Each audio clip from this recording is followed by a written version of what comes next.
എളുപ്പത്തിൽ ചായയുടെ കൂടെ നല്ല കറുമുറ കഴിക്കാൻ വേണ്ടിയിട്ട് പറ്റുന്ന നല്ലൊരു സ്നാക്സിൻ്റെ റെസിപ്പി ആയാലോ. ഇതുണ്ടാക്കാൻ വേണ്ടി പോകുന്നത് റവ ഉപയോഗിച്ചാണ്. അപ്പോൾ ഞാനിവിടെ 1 കപ്പ് റവയാണ് എടുത്തിരിക്കുന്നത്. അത് മിക്സറിൻ്റെ ചെറിയ ജാറിലേക്ക് ഇട്ടിട്ടുണ്ട്. അത് ആദ്യം നല്ല ഫൈനായിട്ട് തന്നെ ഒന്ന് പൊടിച്ചെടുക്കാം. അപ്പോൾ മിക്സറിൻ്റെ ജാറിലിട്ട് നല്ല ഫൈനായിട്ട് ഞാനിവിടെ പൊടിച്ചെടുത്തിട്ടുണ്ട്. നല്ല മിൻസത്ത് തന്നെ പൊടിച്ചെടുക്കാൻ വേണ്ടിയിട്ട് ശ്രദ്ധിച്ചോളൂ. അപ്പോൾ ഇത് പൊടിച്ചെടുത്തിട്ടുണ്ട്. ഒരു ബൗളിലേക്ക് ഇട്ട് കൊടുക്കാം. ഇനി ഇതിലേക്ക് കുറച്ച് മസാലകളാണ് ചേർത്ത് കൊടുക്കുന്നത്. ഞാൻ ആദ്യം തന്നെ ഉപ്പാണ് ഇവിടെ ചേർത്ത് കൊടുത്തിരിക്കുന്നത്. ഏകദേശം 1 ടീസ്പൂണോളം ഉപ്പിട്ടിട്ടുണ്ട്. എരിവിന് പാകത്തിന് 1.5 ടീസ്പൂൺ മുളക് പൊടിയാണ് ചേർത്ത് കൊടുത്തിരിക്കുന്നത്. ഇതിലേക്ക് 1/2 ടീസ്പൂൺ ജീരകത്തിൻ്റെ പൊടി ചേർത്ത് കൊടുക്കാം. ഇതിൻ്റെ കൂടെ തന്നെ 1/2 ടീസ്പൂൺ കുരുമുളക് പൊടി കൂടെ ചേർത്തിട്ടുണ്ട്.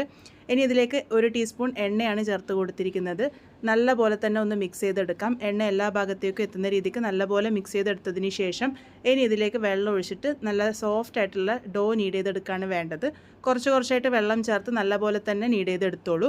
റവ ആയതുകൊണ്ട് ഇത് ഗോതമ്പ് പൊടി പോലെ ഈസി ആയിട്ട് നമുക്ക് കുഴച്ചെടുക്കാൻ പറ്റില്ല. അതുപോലെ വെള്ളം കുറച്ചായിട്ട് മാത്രം ചേർത്ത് കൊടുത്താൽ മതി. നല്ല സോഫ്റ്റ് ആയിട്ടുള്ള കൂട്ടന്നെ ഇവിടെ കുഴച്ചെടുക്കാൻ വേണ്ടിയിട്ട് ശ്രദ്ധിക്കണം. അപ്പോൾ ഇത് നല്ല പോലെ തന്നെ ഞാനിവിടെ കുഴച്ചെടുക്കുന്നുണ്ട്. അതുപോലെ തന്നെ ഇതുപോലെ ഒന്ന് കുഴഞ്ഞ് വന്നതിന് ശേഷം കൈയെടുക്കാതെ ഒരു 2 മിനിറ്റ് നേരം നല്ല പോലെ ഒന്ന് കുഴച്ചെടുക്കുകയാണെങ്കിൽ നല്ല സോഫ്റ്റ് ആയിട്ടുള്ള കൂട്ട് നമുക്ക് റെഡിയാക്കി എടുക്കാൻ വേണ്ടി പറ്റും. അപ്പോൾ ഇതിപ്പോൾ റെഡി ആയിട്ടുണ്ട്. ഇതൊരു 5 മിനിറ്റ് നേരത്തേക്ക് നമുക്ക് റെസ്റ്റ് ചെയ്യാൻ വേണ്ടി വയ്ക്കാം.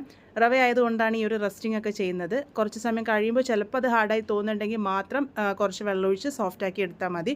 ഇതിപ്പോൾ നല്ല സോഫ്റ്റായിട്ട് തന്നെയാണ് ഇരിക്കുന്നത്. ഇതിലേക്ക് ഇനി വെള്ളമൊന്നും ചേർക്കുന്നില്ല. ഞാനിവിടെ 1/2 കപ്പ് വെള്ളം എടുത്തിരുന്നു. മുഴുവനായിട്ടും ചേർത്തിട്ടില്ല. കുറച്ച് വെള്ളം ബാക്കിയായിട്ടുണ്ട്. ഇനി ഇത് പരത്തിയെടുക്കാം. ഇതിലേക്ക് ഇനിയിപ്പോൾ പൊടികളൊന്നും തന്നെ വിതറേണ്ട ആവശ്യമൊന്നുമില്ല. നമുക്ക് ഈസി ആയിട്ട് പരത്തിയെടുക്കാൻ വേണ്ടി പറ്റും. അപ്പോൾ സാധാരണ ചപ്പാത്തിക്കൊക്കെ പരത്തുന്ന പോലെ തന്നെ പരത്തിയെടുക്കുന്നുണ്ട്. നല്ല കനം കുറച്ച് തന്നെയാണ് ഞാനിവിടെ പരത്തിയെടുക്കുന്നത്. ഇത് പരത്തിയെടുക്കാനും ഒരുപാട് ബുദ്ധിമുട്ടൊന്നും ഉണ്ടാവില്ല. നല്ല സോഫ്റ്റ് ആയിട്ടുള്ള കൂട്ടായതുകൊണ്ട് തന്നെ ഈസി ആയിട്ട് നമുക്ക് പരത്തിയെടുക്കാനും പറ്റും. ഈ ഒരു കനത്തിൽ പരത്തിയെടുത്തതിന് ശേഷം കട്ട് ചെയ്തെടുക്കാം. നിങ്ങൾക്ക് ഇഷ്ടമുള്ള ഏത് ഷേപ്പിൽ വേണമെങ്കിലും കട്ട് ചെയ്തെടുക്കാവുന്നതാണ്. ഞാനിവിടെ കുഞ്ഞു സ്ക്വയർ ഷേപ്പിലാണ് കട്ട് ചെയ്തെടുത്തിരിക്കുന്നത്. അത് നിങ്ങളുടെ ഇഷ്ടമാണ്. നിങ്ങൾക്ക് ഡയമണ്ട് ഷേപ്പിലോ അല്ലാന്നുണ്ടെങ്കിൽ നീളത്തിൽ സ്ട്രിപ്സ് ആയിട്ടോ എങ്ങനെ വേണമെങ്കിലും കട്ട് ചെയ്തെടുക്കാവുന്നതാണ്. ഈ ഒരു രീതിക്കാണ് ഞാനിപ്പോൾ ഇവിടെ കട്ട് ചെയ്തെടുത്തിരിക്കുന്നത്. ഈ ഒരു കനത്തിലാണ് പരത്തിയെടുത്തിരിക്കുന്നത്. ഇനി ഇത് ഫ്രൈ ചെയ്തെടുക്കാം. ഇതുപോലെ എല്ലാം പരത്തിയെടുത്തതിന് ശേഷം നമുക്ക് ഫ്രൈ ചെയ്തെടുക്കാം. നല്ല ചൂടായ എണ്ണയിലേക്ക് ഇട്ട് കൊടുക്കുക. ഇട്ട് കൊടുത്തതിന് ശേഷം പിന്നെ മീഡിയം ടു ലോ ഫ്ലെയിമിൽ വെച്ചിട്ട് നല്ല പോലെ തന്നെ കുക്ക് ചെയ്തെടുക്കാം. ഇതിപ്പോൾ നല്ല പോലെ തന്നെ പൊങ്ങിയൊക്കെ വരും. എണ്ണയുടെ മുകളിൽ ഇതുപോലെ പൊങ്ങി വന്നതിന് ശേഷം നമുക്കിത് തിരിച്ചും മറിച്ചൊക്കെ ഇട്ട് എല്ലാ ഭാഗവും നല്ലൊരു ഗോൾഡൻ ബ്രൗൺ കളർ ആകുന്നത് വരെ ഫ്രൈ ചെയ്തെടുക്കാം. ഇത് ഫ്രൈ ആയി കിട്ടാനും ഒരുപാട് സമയമൊന്നും എടുക്കില്ല. ഈസി ആയിട്ട് ഫ്രൈ ആയിട്ട് കിട്ടും. ഇതിപ്പോൾ കണ്ടില്ലേ, 2 ഭാഗവും നല്ലൊരു ഗോൾഡൻ ബ്രൗൺ കളർ ആകുമ്പോൾ നമുക്കിത് എണ്ണയിൽ നിന്നും കോരി മാറ്റാം. നല്ല ക്രിസ്പി ആയിട്ടുള്ള നല്ല ടേസ്റ്റി ആയിട്ടുള്ള നമ്മുടെ സ്നാക്സ് ഇവിടെ റെഡി ആയിട്ടുണ്ട്.